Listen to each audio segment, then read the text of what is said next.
सुप्रभात। आज है डे 5। आज सुबह 4 बजे उठकर मैं अपनी डेली की दिनचर्या ही कर रही हूँ, जो आप रोज़ देखते हैं। पिछले 4 दिन से मैंने भगवान को नमन करके थोड़ा सा प्रार्थना करी सुबह सुबह के लिए, जो अच्छे भाव में अच्छे विचार मेरे मन में आ सके। सबसे पहले प्रार्थना करके धरती माता को प्रणाम करके मैंने अपना पानी पिया है। उसके बाद मैंने वही सब दिनचर्या को दोहराया है, जैसे कि अपना गर्म पानी पीना, उसके बाद अपना योगा करना।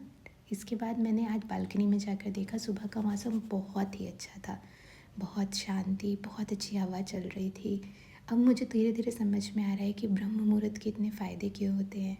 तो आज का मैंने अपना गर्म पानी सुबह का बाहर बालकनी में खड़े होके ही पिया और मन को थोड़ी देर शांत होने दिया, ये सोच कर कि ज़िंदगी की भाग दौड़ इतनी लंबी हो गई है ना, कि हम स्लो चलना ही भूल गए हैं कि धीरे भी चल सकते हैं ज़िंदगी में। हमें इतना आगे दौड़ने की ज़रूरत नहीं है, कहीं नहीं पहुंच रहे हम वहीं पर हैं जहाँ थे। बस हम भाग रहे हैं एक ऐसी रेस में जिसको हम जानते ही नहीं हैं।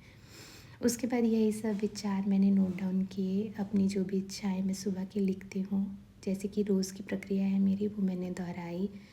मैंने वो सब कुछ लिखा जो मैं चाहती हूँ कि जीवन में सच हो। और मुझे ऐसा लगता है कि शब्दों में इतनी ताकत होती है कि अगर आप उन शब्दों को रोज़ अपने मन में दोहराते हैं तो वो आपके जीवन में कहीं ना कहीं साकार होने लगते हैं। इस पे मैंने एक किताब भी पढ़ी थी, द सीक्रेट करके। अगर कोई पढ़ना चाहे तो उस किताब को पढ़िए। उसमें पावर ऑफ मैनिफेस्टेशन के बारे में बताया गया है। हम चीज़ों को मैनिफेस्ट करते हैं, या जैसे पुराने लोग बोला करते थे हमारे कि आप रोज़ अच्छे विचार रखिए मन में। जवान पे एक बार सरस्वती बैठती हैं दिन में। शायद वो सब पावर ऑफ मैनिफेस्टेशन ही था, जिसको आज हम अलग तरह से बोल रहे हैं और पहले उसको अलग तरह से बोला जाता था। मुझे ऐसा लगता है। बाकी तो मैं इस सब्जेक्ट में कोई बहुत जानकार नहीं हूँ, लेकिन हाँ, मुझे ऐसा लगता है कि अगर अच्छे शब्दों को, अच्छे विचारों को मन में रोज़ दोहराया जाए तो वो जीवन में कहीं ना कहीं सच होने लगते हैं।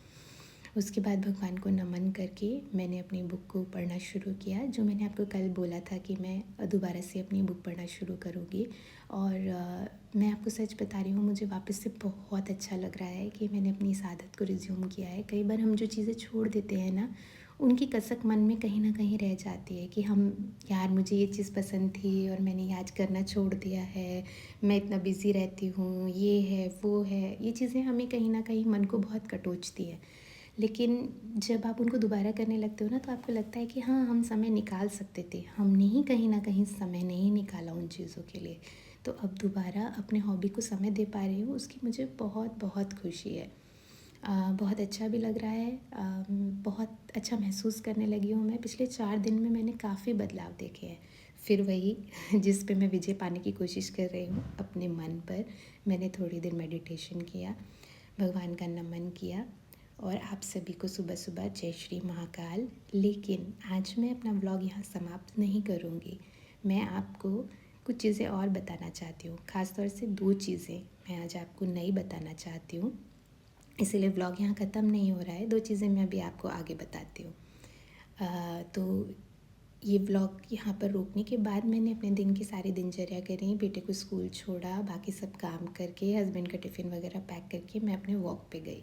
अब कुछ लोग बोलेंगे कि इतनी धूप में कौन वॉक पे जाता है, बट मुझे ऐसा लगता है ये बहाने करने से कि हमारे पास टाइम नहीं है, उससे अच्छा है जब समय मिले आप तब वॉक कर लें। ये मेरे आज के स्टेप काउंट्स हैं सुबह के। और अब मैं व्लॉग को समाप्त कर रही हूँ इस एक सवाल के साथ, जो मुझे बुक में मिला है। मैं चाहूँगी कि आप भी अपने इस सवाल का जवाब ढूंढें। जय श्री महाकाल।